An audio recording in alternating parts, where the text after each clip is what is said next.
Now to tonight's cover story and an update to a story we brought you last month. Rural counties in Georgia severely lacking resources for children, many without any pediatric services. Take a look at the 63 counties across our state without a practicing pediatrician. It is an alarming reality for countless families. But now in local healthcare system, they're working to change that. Atlanta News First anchor Savannah Louie joining us here in studio with the very latest. Savannah? Yeah, Tracy, I mean, many of these rural areas are lucky just to have one pediatrician. It's a shortage, unfortunately, we are seeing all across the country. Oftentimes, families without access to these pediatricians must drive, sometimes hundreds of miles just to get that care. Children's Healthcare of Atlanta and Mercer University School of Medicine now with a $200 million effort, though, to place pediatricians in these areas.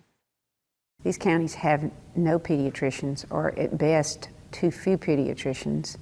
And pediatricians set the agenda of health in a family. Dr. Jean R. Summer, Dean of Mercer University School of Medicine, working to place pediatricians in areas needing them the most, partnering with Children's Healthcare of Atlanta to provide full tuition scholarships for medical students specializing in pediatrics. These scholarships will change the health care of rural children and their families for centuries to come. According to the state of Georgia, 63 of Georgia's 159 counties do not have a single pediatrician. I think that this scholarship is going to make a significant impact. Nelliana Young, one of 10 scholarship recipients with a personal tie to rural Georgia, is committing to serve the region for at least 4 years after residency. Being from Albany, which is in southwest Georgia, I see the need for pediatricians, and to have this program that's going to not only encourage people to go to South Georgia, but encourage people who are from the areas to go back to their communities. Healthcare systems across the country report pediatrician shortages, experts citing pay as one reason.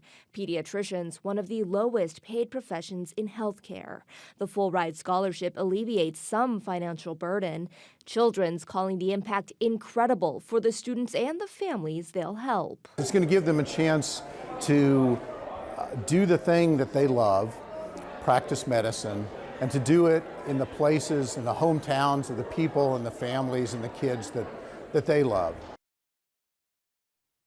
There is a lot of excitement about this program. Now, the first 2 scholarship recipients graduating this week will enter residency this summer and then return to Southwest and Southeast Georgia, where they will serve those families. Tracy? Exciting futures ahead, Savannah. Thank you.